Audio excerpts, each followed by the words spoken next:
This is a Rogue Media Network podcast. This is the Sick'em Podcast, powered by Rogue Media Network. The Sick'em Podcast is a production of Baylor Athletics. Now, here are your hosts, Brooke Bednarz and the voice of the Bears, John Morris. Hi, everybody, and welcome to this week's Sick'em Podcast, presented by Rogue Media Network, a presentation of Baylor Athletics. John Morris, Brooke Bednarz, and Brooke, we have covered, I think, every sport at Baylor, right? I would say so, over the course of yes. our podcast. We're going to branch out even further this year with a shout-out to Acrobatics and Tumbling. How about we talk some MMA today? I mean, how about that? And UFC. Right. If you would have ever said to me, Brooke, you're going to have a UFC fighter on your show, I'd be like, how did that happen? And Right. the story of how it happened with that shout-out to A&T is quite amazing. So very much looking forward to this one. Very much so, and we are pleased and honored to have with us former Baylor Acrobatics and Tumbling All-American, now UFC fighter, Hailey Cowan. Thank Hailey, you. welcome to you. Thank you so much for having me. I've been listening to you since I was a little kid, so it's pretty cool to be Thanks here. very much. That is nice. I don't even take offense to that. Being a little kid, so that's really cool, because you grew up in Waco, Midway High School grad, Baylor University, A&T, and, Yep. and still here in Central Texas. Yeah, the town just can't get rid of me. That's good. Well, Well, we're now very proud to have you be from here. Hey, she's got a billboard on I-35. Yeah, she How does. I about think there's that? another one, too, they said. I don't know where it is, but really? I think 2 billboards. Two billboards. Billboards. Way to go. Made it. Made it, Mom. That's great. Yeah, I would say so. So congratulations on your success. Most recently, that win in Vegas, yes, right? which Yeah, is a the huge Dana win. White's Contender Yes. Series. That's yeah. it. Yeah, which got you a UFC. Can you tell me don't contract. talk about UFC very often? Most people don't. Y'all are doing great, because usually I'm with people who think they've been in like a fight when they were a kid, you know, in the schoolyard, and so they think they understand MMA. And so it's nice to be around people who are like, hey, I don't really know what I'm talking about. Yeah, you are very much the expert here, and we are very Yes. excited to ask you questions. And But we're complete novices.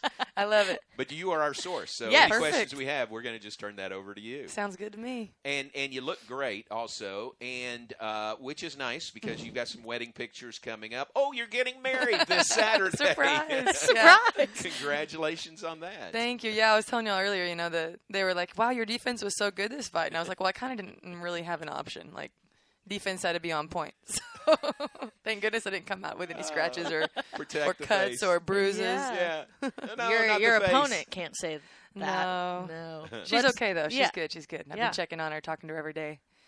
That's Trying to awesome. speak. I actually took 2 years of Portuguese in college, and she's Brazilian, and I thought that I was nailing these conversations, and I was like, you know what? I'm going to go put what I've said in Portuguese into Google Translate and see what happens.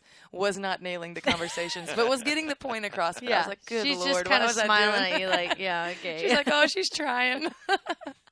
Your fiance, soon-to-be husband, is Jake Brennan, who happens to be your trainer and your coach. Tell us about that. Tell us, it's a great story how y'all met and got together. Yeah, you know, so I graduated from Baylor 2014, had a pretty nasty shoulder injury my senior year, and I was an athlete my entire life, and it was just like, that was not how I imagined that my athletic career would end. So I was kind of looking for something, you know, to fill that void, and I had always loved MMA, and I was talking to my dad, and he was like, well, you know what? I mean, if you're going to, you should go do some jiu-jitsu tournaments. You should go find a jiu-jitsu gym, which is one of the, there's like 4 major components of MMA, and that's one of the major ones. When you see people rolling around on the ground, that's jiu-jitsu. And so I kind of just walked into the gym, found the right gym, jumped in head first, called Monday. That was on a Thursday. Called Monday, quit my job, and started training full-time. Wow. And Jake was there. And Jake was the coach. So Yeah. I spent a lot of time with him, you know, every day I was training, because I was almost 23. So I had some ground, you know, these people that I was about to compete against have been training since they could walk. Yeah. So I felt like, you know, I had some ground to make up. So I was constantly in the gym, constantly training. I got a job at Gold's because I could work overnight and and then train all day. So it was like, yeah. So Good grief. yeah, so I was a busy. I was a busy girl. Sleep? Yeah, I slept. So I became a personal trainer. I would wake up in the morning. I had my first client at 4:30 a.m., which usually they wouldn't let clients come until 5, but they let me come in a little early. 4:30 a.m. to 10:30. Got to the gym at 11. Trained at their daytime classes from like 11 to 1. Back to the gym, 1:30. Training clients from 1:30 to 5.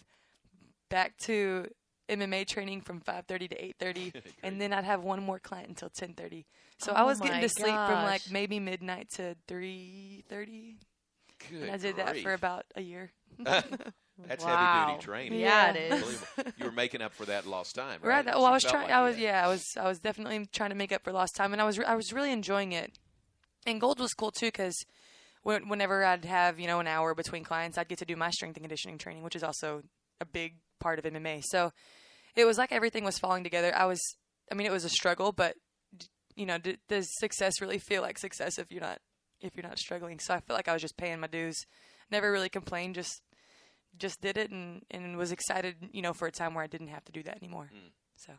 Well, I think you found that time. Well, Maybe. we're still working to it, But yeah. Maybe you we're sleep a getting there. little bit more night Yeah, these days. I've checked one of the boxes. I've got a bunch of boxes that I've got to check, and I've checked probably the biggest one I've checked so far. So Yeah.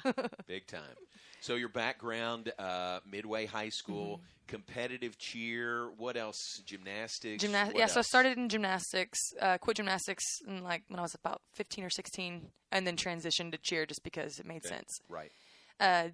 Didn't really, acro wasn't a thing yet. I was on the inaugural team. I believe I signed the first scholarship, maybe the second. So when they came in and were looking at me, I didn't know what was going on. I was just like, oh, cool, some people from Baylor are here. The coach really didn't know either yet. Yeah. The sport was still in its infancy. So when I signed the contract, all I knew was I was going to get to be a Baylor athlete. Yeah. Or the contract, the scholarship. I didn't know what I was getting myself into until the first meet, really. None of us did. So Wow. it was wild. It was new. It was brand new. You were here the first year of the sport, and y'all were all, I guess, kind of learning together, weren't you, about A&T? Well, and it was such a weird combination of athletes because when you have gymnasts and cheerleaders, there's two totally different mindsets, two totally different backgrounds. Gymnasts are gym rats. They were born in the gym, spending 25, 30 hours a week in the gym and then competing on the weekends. Cheerleading, you practice a couple hours a day. So it was two totally different Groups of people with two totally different mindsets, and I don't know how we didn't kill each other, but we didn't.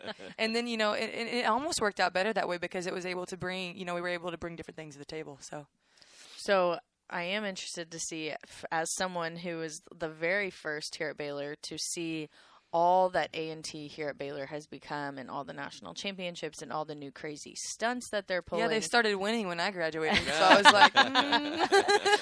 But what are your thoughts on the fact that you truly, pioneered this sport that's become what it has been? It's like one of my favorite things to tell people is that, I was and honestly, I'm a pioneer in MMA now too. Women's MMA is still brand new. So it's like, there was probably, I would say, two groups or generations before me in women's MMA, but we're still at the very beginning of it too. So being able to kind of maneuver it in acro, and now I'm able to maneuver, my way through another sport in its infancy is pretty cool. Maybe I'll just keep, making up new sports. Yeah. just keep talking to us through it all, Right. You got to be proud of that, though. I am, man. It was fun. And it was hard in acro. It was really hard because our coaches were learning too. I got beat up in acro. I broke my nose twice in acro. I got beat up more in acro than I do in MMA. Everyone's like, how does getting hit? I'm like, I've been getting hit since I was 18 years old. Yeah. It's just these I'm expecting coming in acro. Right. Next thing I know, I'm laying out on the floor. But that was the hardest part was, because we were creating new skills. And so our safety, they're much safer now because we didn't know what we were doing. Right. They've got a bunch of new equipment that they can use now. And I don't know. It's cool to see. It's fun to watch because I'll see them do skills at meets and be like, I was the first one to compete that. Yeah. So nice. it's pretty cool. Or, hey, I remember creating that. That was a disaster when we were trying to figure it out. So it's pretty cool to see. That is neat.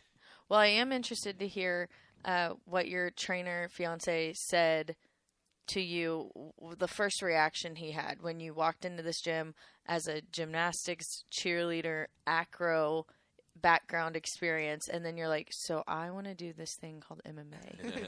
So when I walked in, I went in with my dad, who's like huge He's like 6'3", 240 pounds, played college football, phenomenal athlete. But when we walked in, it was still at that point in MMA where I always say, I don't want it to sound like I'm being condescending, but the women at that point were very skilled. They weren't very athletic yet. Okay. So they were masters of karate, masters of wrestling, jiu-jitsu, kickboxing, but none of them were there were a couple that were good athletes. So when I came in with the gymnastics background and I looked like an athlete, I think he got really excited because it was like, oh, what can we do with this one? Yeah. Like, because there was no romantic involvement yet. So it was just kind of like, here is a blank canvas and I get to build this athlete. Yeah. And so I walked in and I'm real long for my weight class. And in my head, I'm like, oh, they're going to make me the striker. I'm going to go in and I'm going to knock everybody out. And the first thing he says to me is he goes, we're going to make you a wrestler. And I was like, what? What? Okay, coach, whatever you say. Like, you're the boss. I don't know what I'm doing. He was right. My last fight, I striked a lot. But I also fought a girl who was a phenomenal wrestler. So I try to neutralize everybody. And so that's kind of what we created. But it was pretty cool because when I left the gym, the first time I went there, I got a message from him, and he was like, do you want to be a world champion? And I was like, yeah. That's what I walked in there for. Yeah, and he's like, well, let's become a world champ.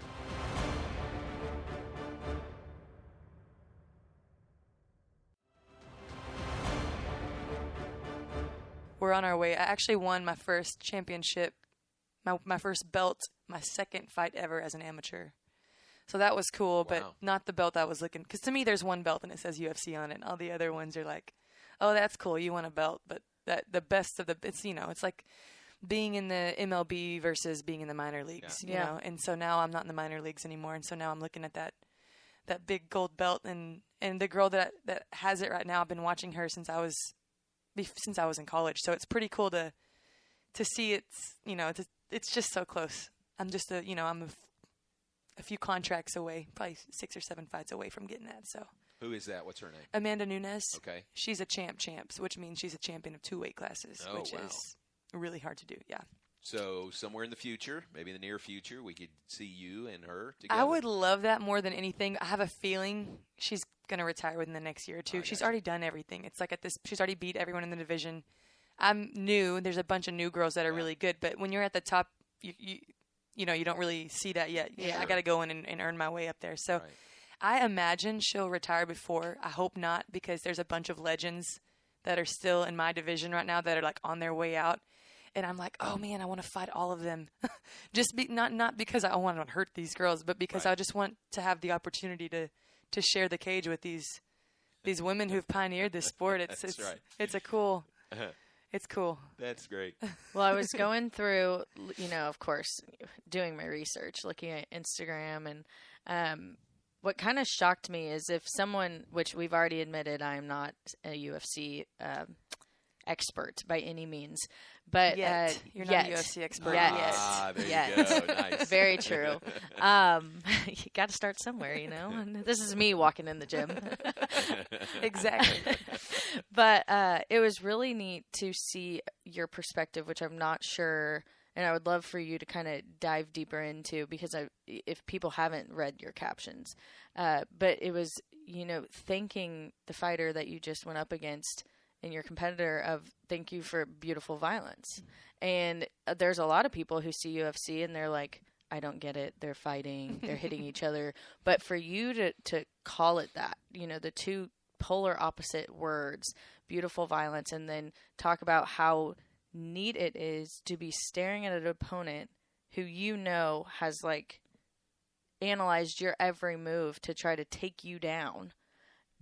That just struck me, and I really am interested to hear your perspective on that, because that's, as a fan and someone watching it, maybe they don't picture that or think that way. I always say that in MMA there are martial artists and there are fighters, and I consider myself a martial artist. I never want to hurt. My first fight, my parents were like, is she going to be able to do this? Because I was apologizing to my opponent every time I touched her. And then she would land a good strike, and I'd give her a thumbs up. And my coach is like, you need to focus. And I was like, no, I am focused. And I choked, in 2019, I had a really, really, I hurt the girl that I was fighting pretty badly.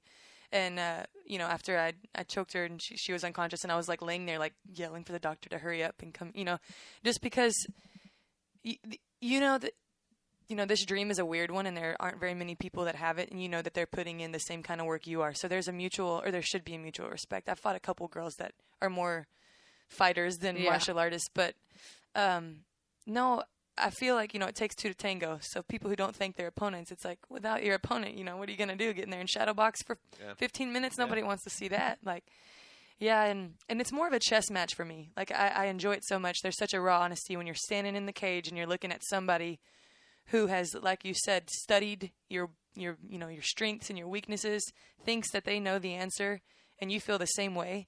It's such a cool feeling, and you're about to find out who prepared better. Wow. And so, yeah, it's a different kind of nerves. It's a different kind of, I don't know. But I tell everyone, after the first minute or so, after the first exchange, you usually know how the fight's going to go. Yeah. You can usually have a pretty good idea. If I stay focused and don't just get, clipped with something that I didn't see coming, usually after that first 60 seconds, you have an idea about how the fight's going to go. Huh. Yeah. How tough-minded are you? I mean, you've got to be. She's got to be. I know, exactly. I mean, just to have the mindset to do this, but then tough-minded stepping into the ring. Yeah, I'm very physical, and everyone always wants to talk about that because of my gymnastics background, but I take way more pride in my mental toughness. Yeah. As a gymnast, I was extremely mentally weak, which I don't know why. Maybe I was in the wrong place. I don't know. I was scared of everything. And I actually got in a car accident in 2007. So I was 15, right before my 16th birthday. And it's like my entire personality changed. When I was at Baylor, no nerves, all business. I was like the clutch athlete. Like, if you needed to throw somebody in and you knew that they were going to hit it, that you threw me in. Like, maybe I wasn't going to score a 10 every time, but I was going to score a 9.8 or a 9.9, and you knew what you were going to get out of me. Wow. And that's how it is with MMA, too. You have these fighters that they call gym heroes, and they look great in the gym, and then you throw them in the cage, and it's like, what happened? Yeah. They freeze, they go crazy, they forget all their training, and then you've got the ones that look horrible in the gym, and they get in the cage, and they just look like these masters of the art. But me, you know exactly what you're going to get. Whatever I look like in the gym, I'm going to look like that in the cage. So I feel like that's one thing and I take my mental approach to the sport just as seriously as I take my physical approach. I see a mental coach. I'm usually on point. Usually mental coaches are seeing people who are having issues. I see it as a preventative measure. I'm usually on point, and he just kind of gives me some trigger words because my issue isn't fear ever. It's like I'm super ADD. And so I'll notice people, and like I'll be fighting, and I'll be like, "Oh, my mom's over there," and so he gives me like trigger words. Hey, like you how to pull yourself back into the zone, and so yeah, it takes, and a lot of fighters are really mental. It's wild how mental they are, like mentally weak. And so I see that, and I'm like, I don't want that, and that can happen in a second. You can get knocked out, and then it just changes your entire mindset. So I do try to keep up with my mental coach just in case, keep me on track just in case something happens. I'm prepared for it. So if that makes sense. Oh, yeah. Oh, it definitely makes sense. One of your strengths, you can tell. For sure. So you train, let's give a shout out to Blitz Sport MMA and Fitness in Robinson. That's your home base, That is my home base. And then everyone's like, "Oh, are you going to move now?" I'm like, "No, Nice. I'm not going to move. We want you to stay here." Yeah, I'm going to be here. Billboards popping up. I got to stay here. Now there's a billboard. Now, am I right? Most of your training is against guys? Yeah, I train with guys. We've got one girl here that I train with. She's in a smaller weight class than me, but most of my training is with guys. I'll go, if I know I have a fight scheduled, I'll look around at other camps that are Elevation in Colorado or Extreme in Las Vegas, and I'll go and if they have a girl there that is similar to the girl that I'm fighting in height, style, whatever I'm looking for in that particular camp, I'll go out and I'll train there for camp, because the timing with guys and girls, it's so different. It's almost a different sport. So like if I just train with guys the entire time, which is what I did pretty much my entire career up until 2022, you get in the cage and your timing is off. Guys are faster, they're stronger. They hit you with something that'll really hurt you. So what I noticed was happening is in fights, I was too aware of getting hit. With guys, I have to be really careful. Mm-hmm. And so with the girls, I was so focused on my defense that I wasn't putting forth enough offense. So when I started training with girls, I was like, okay, you learn what shots you can take and what shots you can't. And so it allowed me to kind of be a little bit more free. So I need to do it, but I just don't have any girls around here. Yeah. But It's fine. The guys make me a little tougher anyways. Wow. Well, we have A&T athletes who graduate every year. I've tried every year. I've tried. So I'm You need to keep recruiting. Recruit. I've tried, man. And a lot of them actually work for my mom. My mom owns Zero Gravity, and a lot of the A&T girls work for my mom, and they'll come over and watch. And I'm like, next year. Look good, right? You want to do this? And they're like, have you seen what you do? Right. So a UFC fight is coming up. You don't know exactly when. What's the timetable? The goal. How's that determined? Yeah, most people don't realize. They're like, oh, what's your fight schedule? We don't really have a fight schedule because you don't know what's going to happen. I could get in a fight. I could go and what happened in my last fight, no bruises, no nothing, and they could call me in 2 weeks and be like, hey, a fight fell through on our next card. You want to step in? Gotcha. Sure. Or you could get in a fight and you'd have a barn burner and break your shin in half and be out for a year and a half. You don't know what's going to happen. So they don't schedule us out in advance. Usually they try to give us 6 to 12 weeks to get ready for an opponent. But there are those weird times when you got two people that are getting ready for a fight and someone gets hurt 2 weeks before, and then they'll call you to step in. They'll know you're close to weight or whatever. I want to, a good year for me, like an ideal year, would be 3 to 4 fights a year. I would fight 5 or 6 times. Jake would have a heart attack, but so I'm hoping before the end of the year. Especially as a newlywed. Yeah, come on. Yeah, I'm hoping before the end of the year. And this is my first contract, and when you fight, it's similar to football. Your contracts get better every contract, and so I really want to get through this contract so I can see what we can negotiate for my next one. So I've got 3 fights on it. I believe it's 3. So we'll see. I'm hoping for December would be money, but I don't really get to decide that. Yeah. So. Well, walk us through, let's say, hypothetical, it's happening in December. With something like that, we're about to basically we're in September. So what does that look like? Like if hypothetically it's in December, when do you find out your opponent? What does your training schedule look like? And how is that tailored more toward a specific fight versus you're just everyday maintaining training? So a lot of fighters, what they'll do is they'll have a fight camp and then they'll take time off. Well, I don't do that. So I always say I do 52-week fight camps. I'm like, ready to go all year long.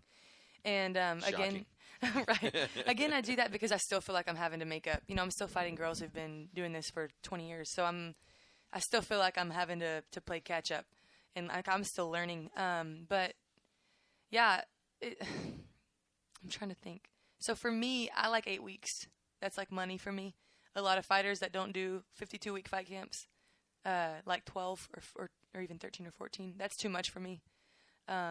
6 is even good. So I like to know my opponent between 6 and 8 weeks out. And then I get into what we call fight camp, which is dissecting the opponent and creating the game plan and perfecting it. And a lot of fighters they'll plan for the bet. Their plan is based on what they do only in good circumstances. And what we do for me is, because I like to mentally prepare, we put me in every bad situation that you can imagine and I have to fight my way out of it. So in my last fight, I don't know if y'all watched it, round 2, I was put in a pretty bad position. Yeah. I was we could call it a head and arm choke. And but everyone's like, you're so calm. And I was like, I've been there a million times. All these other fighters, they practice. This is what I'm good at. Here's my 1-2 head kick or whatever their specialty is. And I practice that too, but I also practice, hey, this is what this opponent's good at. So let's get you in that position over and over and over and over. And, and when you're exhausted, when you're fresh, that way if it happens in a fight, we don't panic. It's like, hey, I've been here. We expected to be here. You know what to do. If you don't get there, great. But if you do, no big deal. Yeah. So it's not over there. Right. So my 8 weeks are much more brutal than most people's. I get very zoned in. I have to focus on not hurting my training partner because it's so hard because you practice these like deadly movements and it's like it becomes muscle memory. And so you're like, okay, they're going to shoot in and you're ready to throw it because I visualize this is what's going to happen in a fight. So you have to make sure, when you're throwing it with your teammates, you're like, okay, only throw it on 50%. But everything still is happening really fast because it's happening at a live speed. So you're like, okay, don't hurt them. But it's hard. It's really hard because especially I'm in a small team. We can't hurt each other. There's not a lot of bodies. And we do know that our body, we're sacrificing a lot when we have friends that have fights coming up. We know, hey, you might get cut this camp. You might get a broken nose. You might get a concussion. Like we sacrifice our bodies for each other too. So it's a fight camp is a game of inches, and We're trying not to hurt each other while trying to implement movements that are going to hurt somebody else. It's very hard. It's very difficult, but it's fun. It's so much fun. Are you interested in true crime, funny one-star reviews, or inspiring stories? What about the history of Waco or the famous people who have lived and worked here? All these and more are produced by Rogue Media Network. There are over 80 different shows, including this one, with more coming all the time. If there's a story to tell, Rogue Media Network is telling it. Watch on YouTube or listen now wherever you get your podcasts. Sick'em Podcast, presented by Rogue Media Network. John Morris, Brooke Bednarz, Hailey Cowan, our guest on Twitter, at Hailey_Bree, B-R-E. Website is allhailhaileycowan.com. Lots of good information there. You're known as, you're All Hail, right, in the MMA world? Right. My coach gave me that literally the moment I walked in the gym. He found out my name. He was like, All Hail. And I was like, I kind of like that. Everyone was like, oh, Hailstorm. I'm like, there's like 40 hailstorms out there. So, I love it. I think Triple B Smokehouse even had you were signing autographs, had a big welcome home party, and they had a drink. They had a watch party. Yeah, they named an All Hail drink after me. Nice. It's lime green. My fighting style is, everyone knows it as Hulk Smash, just because I have really sharp elbows. I smash people against the cage, and I end up cutting like everyone that I fight. So they call me Hulk Smash, and so they made a lime green drink. And they call it the All Hail. It's pretty cool. I love it. That's fantastic. I want to take you back to Baylor, your time here. Obviously, your experience here was a good one for you. You wanted to come to Baylor, right? Oh, yeah. And A&T was the path, the avenue to get your education. But what was your overall Baylor experience like for you? I always say the best thing that I've ever done was sign that scholarship to come to Baylor. My grandpa, my dad's dad, went to Baylor. And I'm from Waco, so Baylor's like, I just wanted to go here. And I didn't know if it was, they didn't have any sports that I played. They didn't have gymnastics. They had track. I ran track in high school, but not on that level. So I didn't, when they added acro, I was like, oh, this is in the cards for me. Perfect. Yeah, it was perfect. Yeah. And I had a great experience. Again, my experience was probably a lot different than most athletes because we were building a sport. We were creating a sport. But it was so much fun, and I'm glad I got to be part of that. We didn't win any championships while I was here, just every other one after. Yeah. But y'all had some success, though. I mean, NCAA semifinals, I think 3 or 4 years here. We had a lot of success, and we were competing against Coach Fee, who created the sport, and he's a phenomenal coach. And I really wish that I had at least 1 year where I could have learned from her. Right. Even if we would have won, but even if we hadn't won, it would have been so cool to just be a student of hers. Luckily, I'm pretty close to her now, so I'm getting to experience that in a different way. But I would have loved to have had her as a coach. Yeah. But it was a lot of fun. I got to learn a lot. I got to learn how to maneuver. Again, we talked about the cheerleaders and the gymnasts. I got to learn how to deal with different types of people, which is pretty important in life. So, do you think? When people just look at the two sports, they're very different. But you kind of explained how you see MMA and UFC in a different light than maybe the typical person who watches. So, do you see any parallels from your acrobatics and tumbling days and into what you do now? If you ask any MMA coach what's the best background to come in to mixed martial arts that isn't an MMA discipline, so not boxing, not wrestling, not jiu-jitsu, they'll say gymnastics. So it was, we have more so than, we're very physical, we're very physically strong. Pound for pound, I don't care what anybody says, gymnasts are the physically strongest athletes.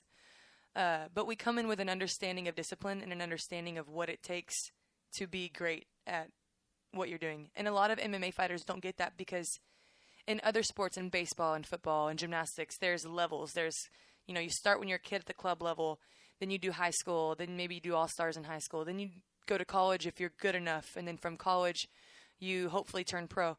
In MMA, there's not that. There aren't those levels. There's no club MMA. There's no Olympics in MMA. There's no college. So a lot of these people are thrown in as a professional athlete, and they don't know what it takes to be a professional athlete. Yeah. And so I came in already understanding, I had a very good understanding of what it takes to be an elite athlete. And a lot of my teammates are still learning that. But hopefully I can be, the bar maybe, okay, well, she did Division I sports, so this is how she trains, so maybe we should be training like that. And I even see the people at the very, very top in the UFC, some of the girls that I've trained with, they don't even get it. I'm like, you realize how good you would be if you would train. But you're like, don't do that yet. No, I always tell everybody, I want the best at their best. Yeah. Because I do see it as a sport. And I'm always, I do MMA to test myself. I want to see how good I can be. And I don't want to fight anyone if they're injured. I don't want to fight anyone who's not 100%, because I want to be able to say, well, I beat them at their best. Yeah, so. And you said something interesting, and I have no hesitation in saying here at Baylor, our acrobatics and tumbling student athletes, pound for pound, are definitely the best athletes. Yeah, they really absolutely. Are. They really absolutely are. Yeah. They have to do everything. They're not just running. They're not just jumping. They're literally any physical movement. They're doing it. Mm-hmm. Explosiveness, strength, speed, agility. I mean, they literally embody what it is to be an athlete. Yeah. So, and that's helped me so much. Like the first time I was at a jiu-jitsu tournament, and a girl did a judo throw, tried to throw me, and I landed on my feet. And everyone was like, what? And I was like, I know where I am in the air. Like, I was like, why can't y'all do that? Like, so it's given me, like, I understand, and my understanding of the space around me, like people, we have a big cage, and you run into the cage, and I'm always very aware of where everything is. And it's just because I've been upside down my entire life. So I just understand, my body versus the environment around me. And it's, again, like I said, the best. I think I'm obviously biased, but I think acro or gymnastics is the best background for anything. There you go. But it's definitely a good one for what I'm doing. Yeah. Well, it's great to have you here. We're very excited for you. We love that you're proud of your Baylor background, and your Waco, Central Texas background. That's great. And wish you nothing but the best. Can't wait till we see what's next in the UFC. Thank you. Thanks for being with us, and enjoy your wedding this Yes, Saturday. congrats. Congratulations on that. Tell Jake we said congratulations. I also. will. Yeah. I will. Big life changes for you lately. That is great. Well, thanks for being with us. We appreciate it. Hailey Cowan, our guest on the Sikkim podcast, presented by Rogue Media Network. Hey, let me remind you, I've had the privilege of calling games, telling stories about Baylor athletics and Baylor athletes, student athletes, like Hailey Cowan, for a long time. Storytelling is an art, and there's a network in town doing just that. Rogue Media Network has produced over 80 original podcasts and shows ranging from comedy, true crime, business, and now sports. If there's a story to tell, Rogue Media Network is telling it. You can find this podcast and all the other great Rogue Media Network shows on Spotify, Apple, YouTube, or anywhere you listen to podcasts. Thanks to our partners at Rogue Media Network. For Brooke Bednarz, for Hailey Cowan, I'm John Morris. That's this week's Sikkim Podcast. You've been listening to the Sikkim Podcast, powered by Rogue Media Network. The Sikkim Podcast is a production of Baylor Athletics.